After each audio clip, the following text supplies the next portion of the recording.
The Lord be with you. And with your spirit.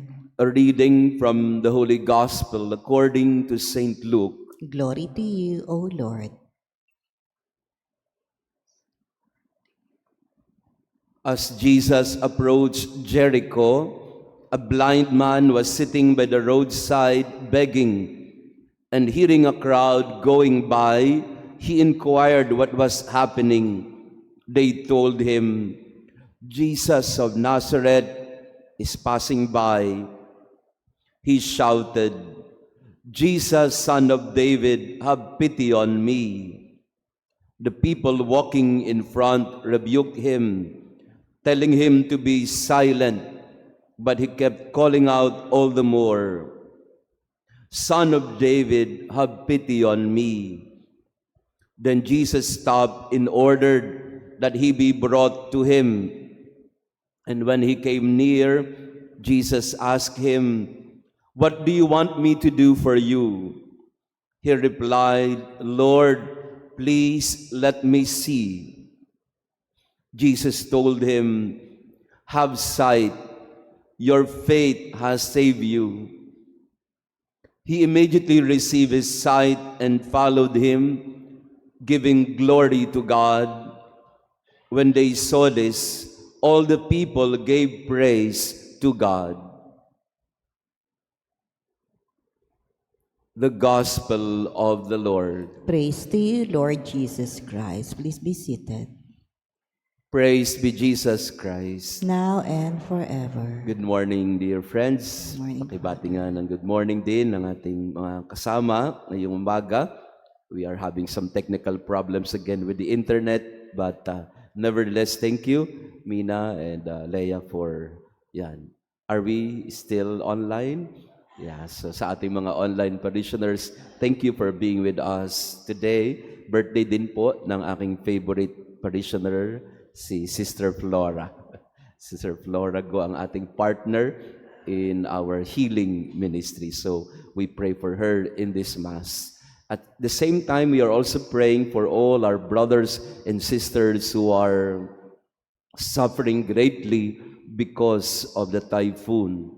The aftermath of the typhoon is always heartbreaking to see. Yung mga bahay na sira-sira, mga daan, mga tulay na mga nagkasisira lahat, pati na yung mga palayan at yan. So we pray for all our brothers and sisters who are suffering right now. Kanina po, nung sinabi sa akin ni Leia na walang internet, yan, na ano naman ako, na I got a bit irritated dahil paano na yung online parishioners natin. But then again, I realized it's just a simple, small, minute irritation compared to the suffering of people today, those who are affected by the typhoon. So sometimes our vision can be so narrow and we don't realize that there is a bigger picture before us. Sabi ni Helen Keller, I think you're familiar with her, she was both blind and deaf. But she said, the only thing worse than being blind is having sight but no vision. The only thing worse than being blind is having sight but having no vision. In other words, blindness is the least of our problem really. Physical blindness at least, and that is what we heard from the gospel today, the version of the healing of Bartimaeus according to St. Luke chapter 18. Bartimaeus was blind, he was begging by the roadside, and he asked Jesus to heal him, to give him sight. And Jesus did because of his faith. But as Helen Keller would say, there is something worse than being blind, and that is the lack of vision, the lack of purpose, the lack of dreams, the lack of creativity. And we ask Jesus today to heal us from our blindness, not just physical one, but more so our moral blindness and spiritual blindness. Again, going back to Helen Keller, she said, there is no better way to thank God for your sight than by giving a helping hand to someone in the dark. There is no better way to thank God for your sight, for your ability to see, than by giving a helping hand to someone in the dark. That's what happened to Helen Keller, by the way. She was blind, she was deaf, but there was her teacher, Anne Sullivan, who taught her how to read by way of her hands. So they developed a sign language where the teacher would get the hand of Helen Keller and she would pronounce the words and letters through the hands. That's why Helen Keller said, sometimes if your eyes are failing you, maybe your hands can do something. And that is, I think, the challenge for all of us today. Let us not be blind to the people who are in need around us. Let us lend a helping hand. The best way to thank God for your eyesight is to lend a hand to someone in the dark. Kahapon po, meron tayong parishioner, no? I was so fascinated with him because during the Mass, tinatakpan niya po yung isang mata niya, tsaka yung kabila.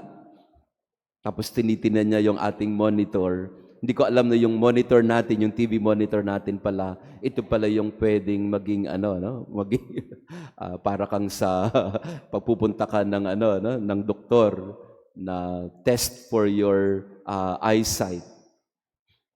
So after the Mass, I talked to him. Sabi ko, Doc, si Doc Willie po 'yon, no? Yung isang parishioner na.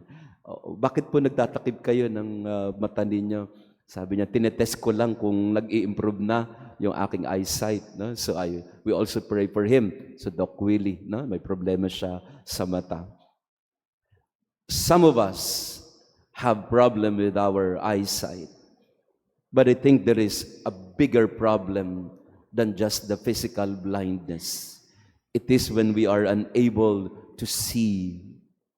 It is when we are not able to create and craft a vision, a purpose, a mission. When we have no sense of direction, when we have no sense of the future because we are blind. So today we pray for all the people who are lost. They may see, but they are lost.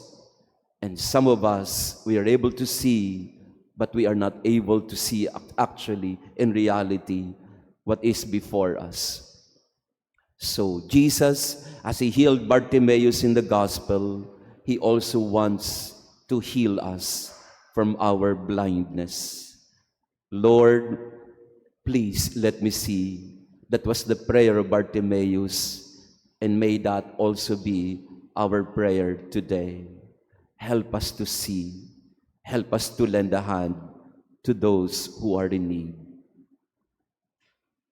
Praise be Jesus Christ. Now and forever. Maraming salamat po sa inyong pagdalo sa ating banal na misa. Friends, today, Bartimaeus was healed from his blindness.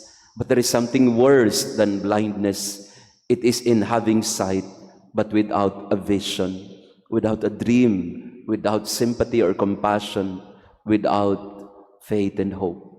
So these days, especially after the typhoon, may we have the vision to see the needs of the people around us. The Lord be with you. And with your spirit. And may our loving God bless you and your family, the Father, the Son, and the Holy Spirit. Amen. Our Mass has been offered. Go in peace to love and serve the Lord. Thanks be to God. Holy Spirit. Amen. The angel of the Lord declared unto Mary,